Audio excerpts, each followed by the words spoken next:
La salle polyvalente de la Chambre de commerce a servi de cadre à l'intersyndicat du secteur commerce de lancer ses activités pour l'année 2024. Parmi les sujets qui ont été abordés lors de cette rencontre, le bilan de l'année écoulée 2023 dénonce les contrôles intempestifs que subissent les opérateurs économiques, ce malgré la prise du pouvoir par le CTRI. Aujourd'hui, nous sommes avec le CTRI, que nous louons d'ailleurs les efforts et que nous soutenons avec toute l'énergie pour les lendemains meilleurs. Mais nous avons tout simplement constaté que la même parafiscalité instituée par les collectivités locales, dont la mairie de Libreville, par les administrations publiques à travers des arrêtés, alors que la loi nous autorise à dire que, donc ça dit que la loi 2014, en son article 8, est claire. Tous les prélèvements obligatoires doivent faire l'objet d'une inscription dans la loi des finances ou dans le code général des impôts.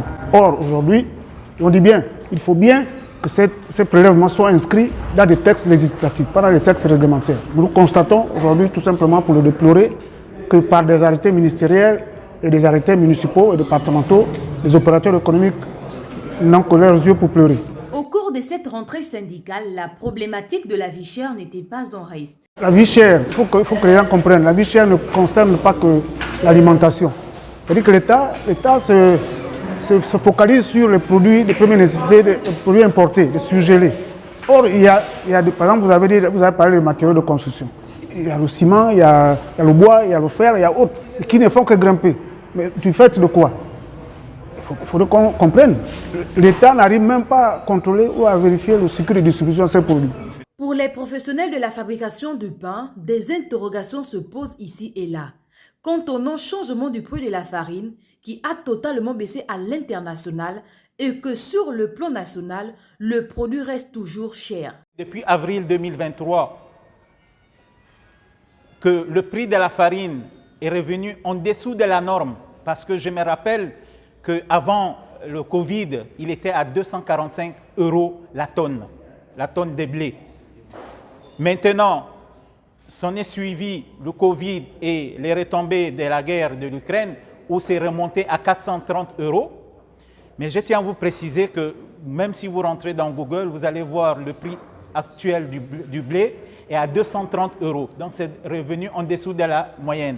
Mais malheureusement, nous ne comprenons pas pourquoi c'est toujours les minotiers, les grandes surfaces, les grandes structures qui sont subventionnées par l'État et que c'est les petites qui se débrouillent sur le terrain qui sont toujours piétinés. L'intersyndicat du secteur commerce invite les autorités de la transition à jeter un regard favorable dans ce secteur au bénéfice des populations. Le cri de détresse que je réitère, que je lance au président de la transition de la CTRI, lui dire absolument qu'il faut qu'on revienne avec les concernés qui avaient signé le protocole d'accord sur le principe du prix de la farine de 16 000 à 19 000.